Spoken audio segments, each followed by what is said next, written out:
Dan Patrick Show, brought to you by Continental Tire, the exclusive tire of the Dan Patrick Show. No matter where you drive, what you drive, Continental designs tires for what you do. For more info, visit ContinentalTire.com. Continental Tire for what you do. I imagine the Cleveland Indians PR department said, oh, you got a phone call. Dan Patrick wants to have you on the show. And Terry Francona probably said, wait, what did I do? What did I do wrong here? And I thought, no, you didn't do anything wrong. It's just always great to visit with Terry Francona. Great season last year. So, Skip, you didn't do anything wrong. I'm just saying. I just wanted to reach out and see how you're doing. Well, that's nice because I know a lot of times when I get called in, I always wonder still to this day, okay, what did I do? Where did I mess up? It's nice to know that everything's above board. Did you get called in by the Red Sox when they let you go? Like, was it an in-person meeting or a phone call? Oh boy, we had a lot of meetings, like in a short time. We met quite a few times over the course of a couple of days, but they were always in person. There may have been a phone call, but we were in person. How tough was the off season? What do you replay in your mind? This last off season? Yeah. I had my hip replaced 3 or 4 days after the season. So there was probably a week there where I actually thought we won. I mean, I got out of the hospital. I'm like, hey, where's the parade? You know what? You never quite know what your emotions are going to be till you go through it, and I guess that's the good part. Back in 2012 when we lost to Tampa, I was devastated. Remember, we won 10 in a row. We're on this great streak, and then Tampa beat us in 2.5 hours, and you have to go home. And it really beat me up, and it took me a long time to get rid of it. Well, this year, when the game's over, you talk to the team because you got to do that. And then you do your media obligations. Then when I was finally by myself, you're disappointed because, my goodness, you're trying to win. But I think pride won out quickly, and I really didn't have a hard time this winter. I mean, yeah, you want to win. I mean, my goodness. But I was so proud of what our guys accomplished that's kind of what won out. And I'm not sure you can really force that. Take me back to the rain delay in Game 7. What do you think? And if there hadn't been that rain delay, how do you think this would have played out? It's interesting because, I'm not sure it really matters. I mean, whatever happens, whoever handles things better, has a better chance to win. I've told a lot of people, when Rajai hit that home run, lesser teams would have lost. But the Cubs, they deserve a lot of credit. From all accounts, they had a players only, whatever they were doing in there. But when they came out, they beat us. We didn't beat ourselves. And they deserve a lot of credit for that. The one thing that, the first thing we do on a rain delay is Mickey and I, pitching coach, we look at our watches and we check the time. And if there was any pitcher that we were comfortable having in there, it's Brian Shaw, because he bounces back so much and not much flusters them. They just came out and got hits off of him, and I give them credit for that. Did you cross paths with Joe Madden or Theo Epstein in the offseason? You know what? At that night, real late, I was just, like I remember I was telling you I was kind of by myself, and it was late, and I was by myself, and I heard somebody yelling my name, and it was Theo, and he had wandered over. He was in a suit, and he smelled like champagne, and he came over and gave me a hug. And that's not the easiest thing to pull off, being the gracious winner, and he did, and I appreciated it. And, again, we got a lot of history together, and for him to take the time to come over made me feel good. Did it help at all that you had won before? Well, no, not really. I've always think you stay in the moment, and the journey you're on. That's the one that that's what counts. And no, we wanted to win. Yeah. This is. I laugh when people say, "Hey, is this one more special, or is that one more special?" The one you're doing right now, that's what's important. And heck yeah, I wanted to win bad. This group, we weren't very experienced. And going into playoffs, you're never quite sure how guys will handle that. But I thought as we got confidence, we played better. Now, we showed our youth at times, but I don't know how else, we were kind of youthful. We're talking to Terry Francona, Cleveland Indians manager. What do you think of GMs in the Hall of Fame? What do I think? Yeah, do you think that there should be GM? I'm getting around to, is Theo Epstein a Hall of Famer? Oh, boy. You know what? I don't know if I've ever really thought about it. I mean, the Hall of Fame is for baseball people that,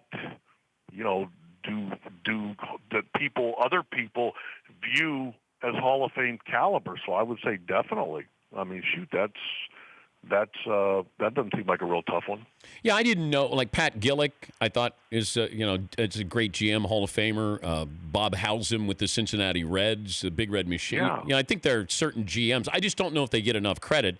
But Theo, I agree. I definitely agree with where you're going with that. I think, I think what's so special about Cooperstown is that you go up there and you'll see announcers, writers. Yeah. Baseball players. Yeah, heck yeah. I think that if you're associated with baseball and people think that you've made that kind of a career, I think it's great.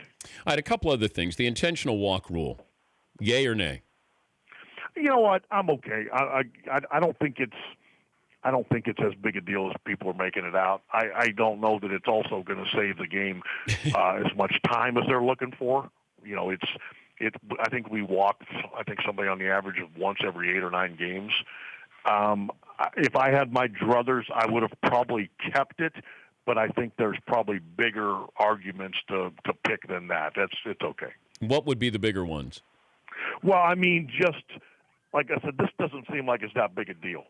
I do think they could, like they're doing a good thing this year with the replay. They're going to make managers make a decision in 30 seconds. If you want a replay, I think that's going to definitely cut into, a lot of wasted time. And so I think that's a good thing. And when we were going over this at the beginning, they didn't know if they were going to do that. So I think they made a really good move there. If we can't make a decision in 30 seconds, maybe we shouldn't be reviewing it because, it was put in for I think the word, they use a big word, a big adjective, not gregarious, but egregious? Thank you. Egregious calls. And, if sometimes you wait and you see a guy pop up off the bag on a stolen base, that's not what it was put in for. So if you can't judge in 30 seconds, maybe you ought to just leave it alone. Here is another thing. I don't know if baseball's doing a great job in promoting its stars. I know locally, regionally, it feels like they do, but why we don't know much about Mike Trout. Why is I do. I know enough, believe me. but he's the best player in the game, right? Well, he's one of them, that's for damn sure. Okay, but it feels like we don't know baseball players the way we used to. We know the NBA players. No, I get that. You know what, though? And I hear people say that all the time. I do think baseball is still the one sport. It's probably a regional game. I mean, people follow their home team, and I don't know because I don't sit and think about how we market MLB. I know there's people smarter than me that are getting paid to do it. Whether we're doing a good enough job, I don't know. But I do think it's a regional game more than the other sports. Because we know Bryce Harper, but we know him kind of because of his look. He's got some style about him. But when people talk about Jose Altuve, like nobody knows who a lot of these guys are, whereas it used to be when we were growing up, you knew those baseball players. We knew all about them. And I don't know who the blame goes to, but it feels like... And you know what, Dan? Maybe it's not blame. Maybe it's just that, times have changed and, there's so much to offer now. I mean, football has gone crazy. It's such a popular sport on television. The NBA. I mean, there's all kind of things going on, and baseball plays every single day. So you're gonna get the local stuff, but the national. There's not a game there's not the Saturday game of the week anymore with Tony Kubek and Kurt Gowdy. Mm-hmm. There's games on every night regionally, and then some nights, ESPN or somebody will have MLB will have a game that's a national game, but it's mostly regional. But do you think if we speed up the game, all of a sudden people are going to care about the game more, and then they're therefore going to invest in some of these stars? I don't know what comes first, the chicken or the egg here. No, and that's a good point. I do think what they're trying to do is to, when the casual fans come to a game, maybe want them to come back. And I get that. That makes sense to me. I mean, shoot. I don't think they're trying to – the one thing I will say is, like, when Joe Torre and that group of guys comes through to talk about rule changes, I know Jim Leland's on that committee, they really take pains and time to explain it, and they don't ever want to mess – because the people that, like myself, that have been in this game forever, it's a beautiful game. And when it's well played, it doesn't matter how much time is spent. But they're also trying to attract younger, people, which I understand. And, you're going to get an argument both ways all the time. That's just the way it is. Before I let you go, did you ever have one of those moments like Buck Showalter when Buck walked Barry Bonds with the bases loaded? Did you ever have one of those moments where, people looked at the strategy of it? Or did you ever think about walking Barry Bonds with the bases loaded? Oh, I've thought about a lot of things.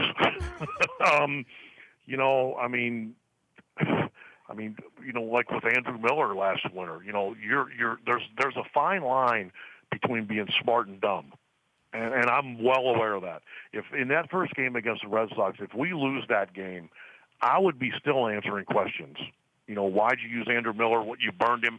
He wasn't available, but for a hitter in the second game, you hadn't used him like that all year. There's a fine line. That's why I think, when it's all said and done, you got to know your guys. You got to, take the temperature of your team and all those things and do what you think is right, and then be confident enough to answer the questions and move on, because that's what it is. And there's a lot of times I'll do the same thing 2 nights in a row. One night it works and one night it doesn't. But like I said, just be confident enough in what you're doing and have a good reason for it. Answer the questions and move on. Well, Joe Madden almost came back to haunt him with Aroldis Chapman there, because he's still, people still kind of hinting at that he almost screwed up the Cubs' chance. And again, and I've heard Joe's answer. Joe's answer is we won, which is a really good answer because they did. Yeah. The one thing I will say is, managers are not perfect by any means, but I could never manage another game like watching the stands or watching on TV. When you're in the dugout with your guys, you know everything that's going on, and you kind of get like in that tunnel vision where, it's a good feeling. Like, what we're going to do. It doesn't always work, but here's what we're going to do. If it doesn't work out, here's where we're going to go. And again, it's the other thing we talk about all the time is you want to have good common sense. Well, in the 7th, 8th inning, sometimes it's hard to have common sense. That's why we talk about a lot of things before the game starts. Hey, we'll talk to you in the summer. So I hope so. Yeah. I enjoy it. So give me a holler. I'd love to catch up. All right, buddy. That's Terry Francona. Thanks, Dan. Take care, man. They like to call him Skip. He's the Indians manager. The Dan Patrick Show, weekday mornings on Audience.